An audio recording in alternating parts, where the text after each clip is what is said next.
Good morning and welcome to Washington Post Live. I'm Tom Jackman, criminal justice reporter with the Washington Post.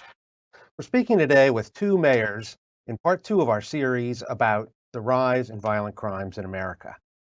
Mayor Jerry Dyer of Fresno, California. He was also the city's police chief for 18 years, and he is a Republican.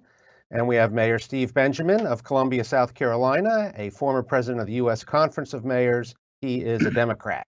See how we label you both clearly before we get started, so everybody knows where you're coming from. Thank you We both are for mayors. joining.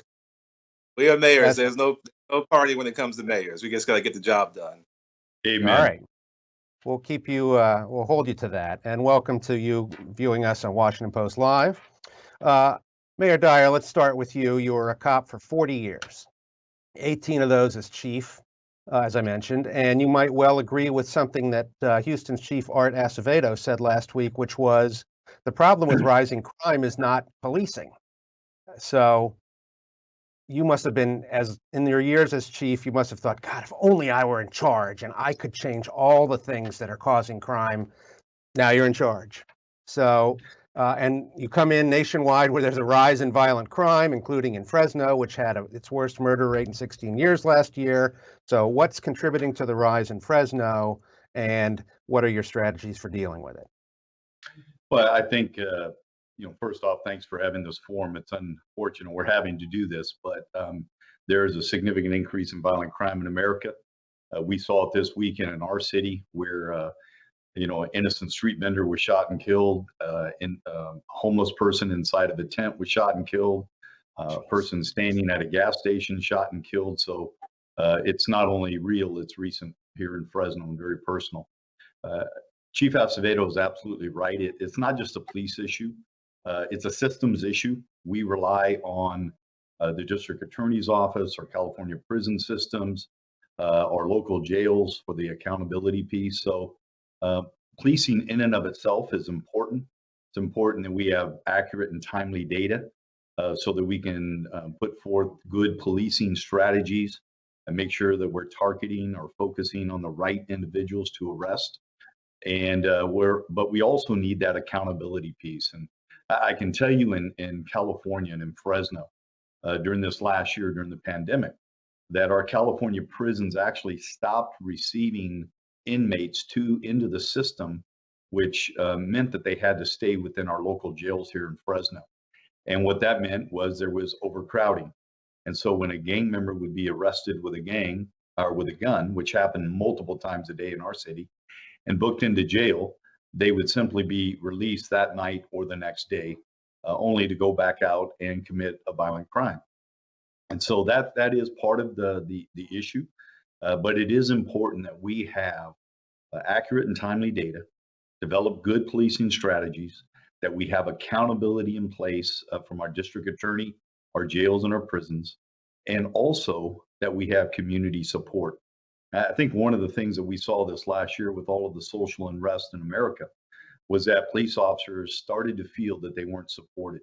They didn't have the freedom to go out and do their job. And so I believe it caused police officers, at least my conversations with police chiefs across California and across the country, they were a little bit more risk averse, not willing to maybe make that traffic stop that they used to make with a carload of individuals that were potentially gang members.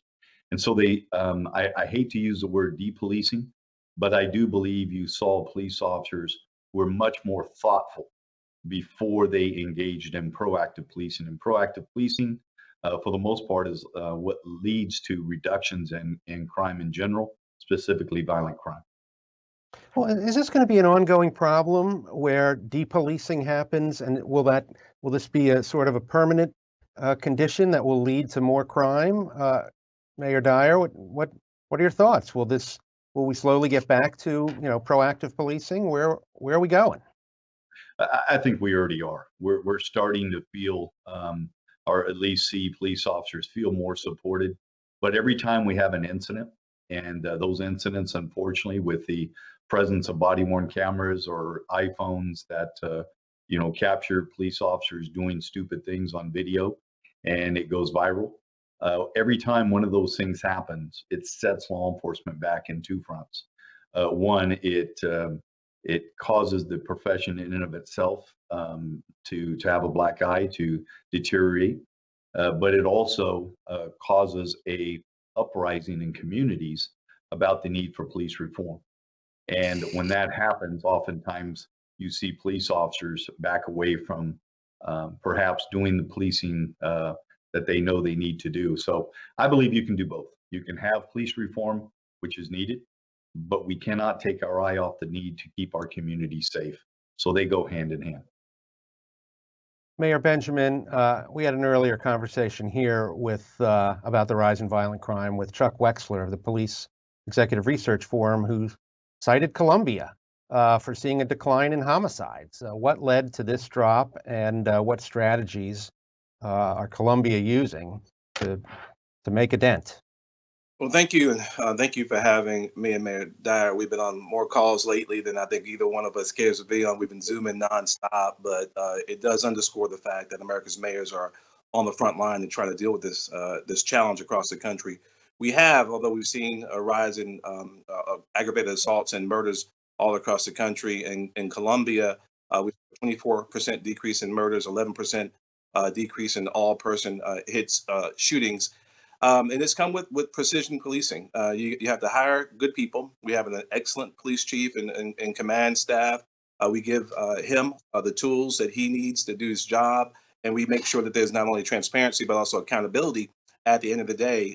Couldn't agree with Mayor Dyer more. Data is so important. Understanding, obviously, who the greatest perpetrators of gun crimes tend to be in your community. A very small number of individuals commit the vast majority of crimes across usually a very small geographic area as well. So being able to use data and to humanize that data, working with arm in arm with communities, improving the communication with communities that have for so long felt oppressed. And I want to be very clear. We're past the point of talking about reinventing policing. We're talking about reimagine policing. I spent early part of my life as a chief of the state's second largest law enforcement agency long before I was mayor. I am a firearms owner. I'm a gun owner. I own several firearms. Almost all of my city council does as well. But I will tell you that there are too many damn guns on the streets of America right now.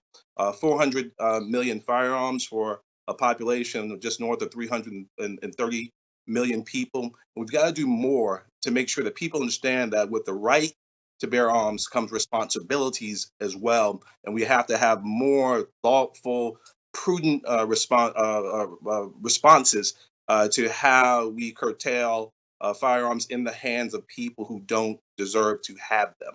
That is a major issue. Some of the issues I dealt with as a young man, I'm sure that the two of you as well, issues that would have been resolved with a fist fight, now escalate to firearms play very quickly in a lot of our communities, and that's intolerable. There's a way in which we can do it that's very human-centered, addressing the intersectoral challenges that we're facing, because I think it's probably the same in Fresno and every other city across the country.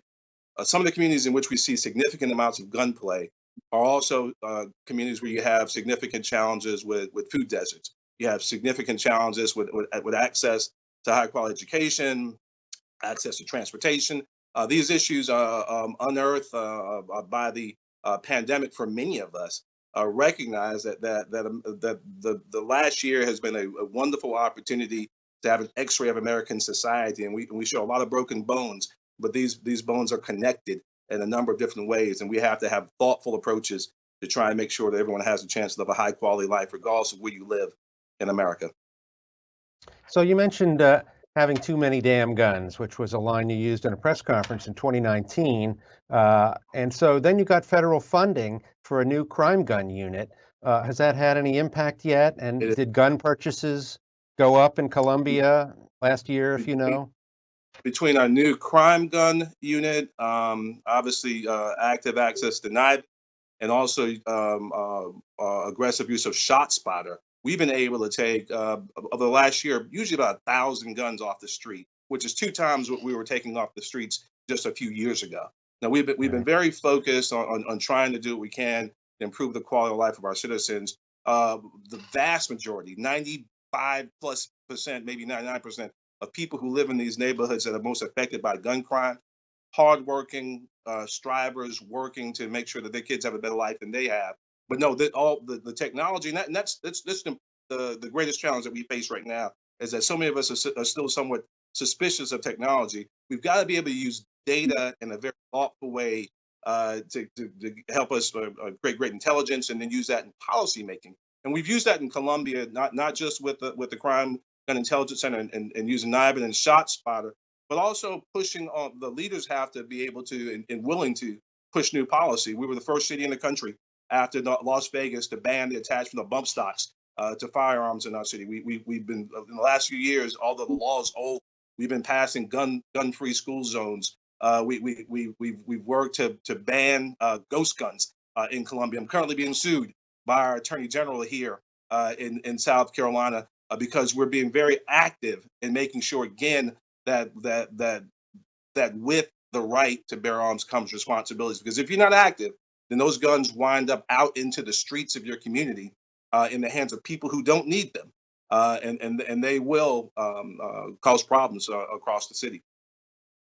Yeah, I was going to ask you about your somewhat aggressive moves on gun control. Some would say the Post-Courier said these gun issues are one of a number of areas where Colombia often conducts itself as if it's its own state. And so, how has that worked for you? I mean, you are getting sued in that one area. What are you going to try to keep plowing your own way forward, regardless of what the state legislature or others might say? I'm a lawyer as well, and I've offered to our legal department. They haven't fully taken me up on it, but when it goes our state Supreme Court or Circuit Court, I've offered to help argue the case. Oh, they love that when you do that.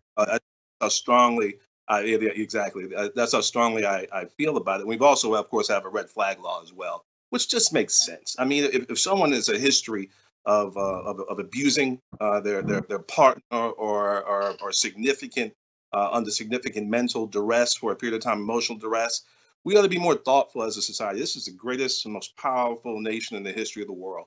We ought to have policies that reflect the fact that this is. I think this is amazing. I love my country, and I think in this specific area, the way in which we deal with violent crime in America, this is one of our greatest failings. And I think the citizens that we represent deserve so much more. So yes, I don't mind being strident. And my council has almost unanimously on each of the issues we pass, and we have a nonpartisan council. I'm elected nonpartisan. I am a Democrat, but we have a council that represents a great the left and the right and everyone in between. We've been uniform in our clear declarations against violent crime, and we're not going to stop. Mayor Dyer, what are your thoughts on being more aggressive about gun laws? I don't know exactly what's going on with that in Fresno and whether or not you'd be willing to, take on the state with more aggressive gun control. Well, California has the most aggressive gun laws in the United States, quite frankly. And so I think, the gun laws are there. It's the enforcement of those gun laws that are important, both at the state, and state prosecution as well as federal prosecution. That is important. But there's no question that there's too many guns out there. I agree with Mayor Benjamin totally. Too many guns in the hands of the wrong people. And when you have guns in the hands of the wrong people and they come across rival gang members or there's some type of a confrontation, then it's too easy to pull out that firearm and shoot someone. And that's what we see daily, which is why it is important that you have that enforcement mode out there where you can take away the anonymity of some of these criminals, some of the gang members that really roam around the streets of our cities, who are looking for rivals to shoot in terms of gang activity, or they have those firearms immediately present when there's that confrontation. And then when you do arrest those folks for a firearm, then it's important that you meet with your state and federal prosecutors to make sure that if you have a person that's been arrested who is a gang member, who has a significant violent crime history, that those cases be prosecuted at the federal level. Our federal partners, the U.S. Attorney's Office, is very, very effective in sending that message that gun violence is not tolerated, because quite frankly, when you can have somebody sentenced for 15 or 20 years for gun violations versus what you may get in a state prosecution, that is the message we have to send to gang members in our community. So enforcement is key. Mayor Benjamin talked about technology. We were one of the early adopters of the gunshot detection system, ShotSpotter. Very effective. We have that throughout our city in those areas that have high concentration of gunfire. It allows our officers to respond more quickly to the scene, to collect shell casings, to apprehend suspects as they're driving away, to locate victims, to be able to analyze those shell casings in our NIBIN system so that we can connect those to other shootings. All of that is really important. And so those things are being done in Fresno and have been done for many years.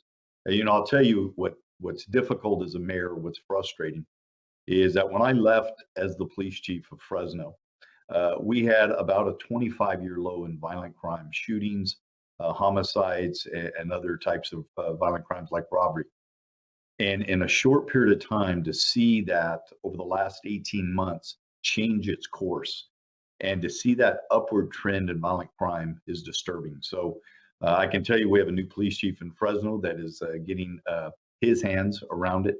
And I look forward to watching those numbers continue to drop. But I can tell you one thing, as a mayor of this city, it's important I get the resources to our police department. What we've seen this last year with the pandemic is a lack of resources, more officers that are out on quarantine because of an exposure. And we've also seen a reluctance on the part of people to want to get into law enforcement in California.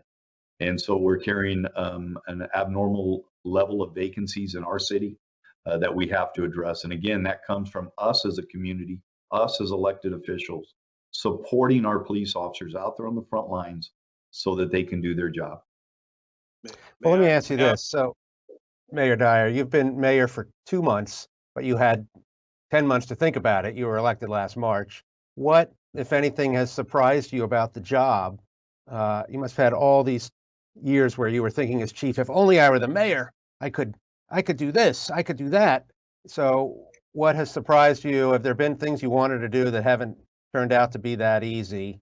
And, you've got a new police chief. Can the mayor just walk into the police chief's office and say, hey, do this? I mean, I think a lot of people are expecting that you, as an ex-chief, will have a lot of answers because you've been in both places. So how's it going? Well, one of the things I wanted to do was to separate myself a little bit from the police department, give that autonomy to our new police chief. I did not want to be seen as a police chief trying to be the mayor. I wanted to be seen as a mayor who just happened to be a police chief in his time. And so I am very engaged right now with our new police chief and talking about strategies that were very effective in the past, making sure that he is getting the resources. But you asked the question, what's the most difficult? I think it's the incredible expectations of city government at all levels with the limited resources that we have to be able to meet those expectations. And that certainly holds true with crime. And so we've been very effective as of late dealing with our homeless population and housing the homeless and providing services and dealing with that issue and beautifying our city. But the foundational thing that a mayor does in any city is keep people safe. If people do not feel safe in your city, they're not going to allow their children to walk to school, to go out and play in a park. They're not going to feel safe to where they would go out into a shopping center. And it can create a paralysis. So foundationally, safety of a community has got to be number one. As a mayor, regardless if you're a Republican or Democrat, as Mayor Benjamin said, we're nonpartisan. We're mayors. We represent the people, not a party. And so, but safety has got to be our primary foundational principle, and that's where our resources need to go as a city. Mayor Benjamin, let's talk about that sort of relationship between mayors and police chiefs, because in the movement to reform policing, mayors may be some of the most powerful players. So how do mayors balance the competing pressures they face from city council members, police unions, activists? How do you get along with the police? Mayor Dyer is 100% right. Safety is a prerequisite for prosperity. If you don't have a safe city, you will never have a prosperous city.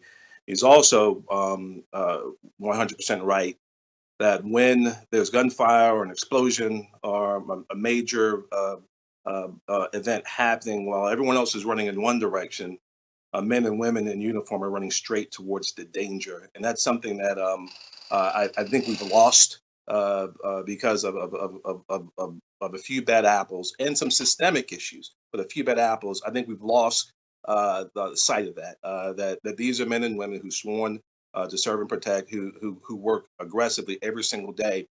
Our job needs to be as mayors and as policymakers to make sure, first of all, that we treat those men and women like the professionals that they are, that they get not only the training, but the pay and all the other ideas, that creative ideas we can come up with to help make sure that they are the very best police officers they can be. We modified one of our home loan programs here in Columbia, in which we give our officers now a residency bonus, so that they're able to walk into a home here in Columbia with a very low interest loan and no down payment into a new home here in the city. Again, trying to work on that proximity issue to have officers policing the neighborhoods maybe in which they live. That takes some effort and thoughtfulness, but it does start with the first with the belief that these men and women are indeed professionals who ought to be regarded as such. We're losing that. I mean, just in the second quarter of last year, we went from our first responders being the heroes of the pandemic, literally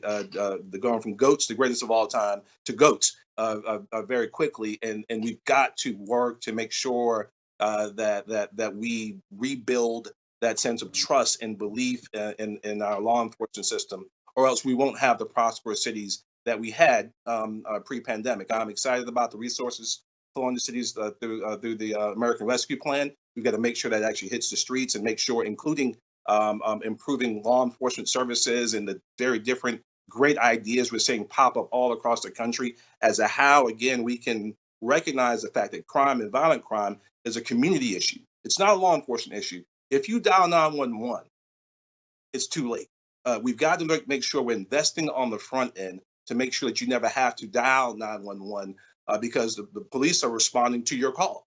So there's some major challenges, I believe, that policymakers have to make sure that we actually try to solve these systemic issues that have taken years to develop. So we're not going to solve them overnight, but we have to be thoughtful. We have to be innovative.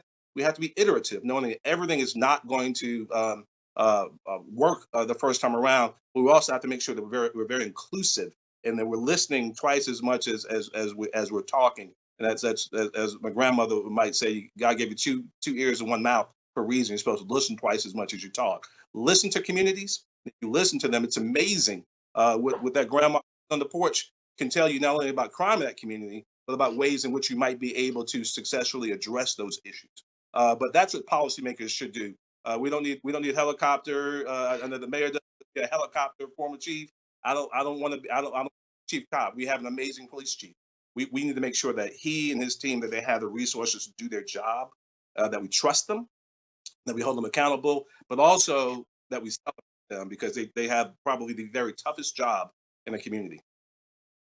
Speaking of communities, how do you guys, and this is going to go to both of you, but maybe you can start first, maybe Mayor Dyer, talk, how do you see the rising attacks and racism against Asian American communities? I know the Fresno police put out a statement last week about increasing its patrols in areas with a larger Asian population. What's going on and what can be done about it? Mayor Dyer, why don't you go first? Well, in Fresno, we're a very, very diverse community, whether it's our Asian population, Hispanic population, Punjabi population. And anytime you have an attack on a particular group of people based on race, very, very disturbing. Violence in general is disturbing. But when it is unsolicited, targeted on innocent people simply because of their race, it's unacceptable. And so what can be done and what has to be done is just like our police chief did, send out a message to all of our community that it won't be accepted. making sure for those locations where our Asians are frequenting. We have a very, very large Hmong population in Fresno, the largest population in the United States of Hmong. And so when you talk about Asians, it's Cambodian, it's Hmong, it's Chinese, it's Japanese. People don't distinguish between the various Asian groups. So wherever they are, we want to be. And we want them to know that they're not alone. We won't tolerate this. We're going to have an increased police presence at those locations in which they frequent. And that could be from Asian massage parlors to various events that involve our Hmong population. But we want to be there for them, with them, and to let them know that they're not alone. And when we do apprehend people that have committed a violent crime against one of these people based on race, it's important that we prosecute those folks federally for a hate crime, and to make sure that we're sending a message to those people in our community.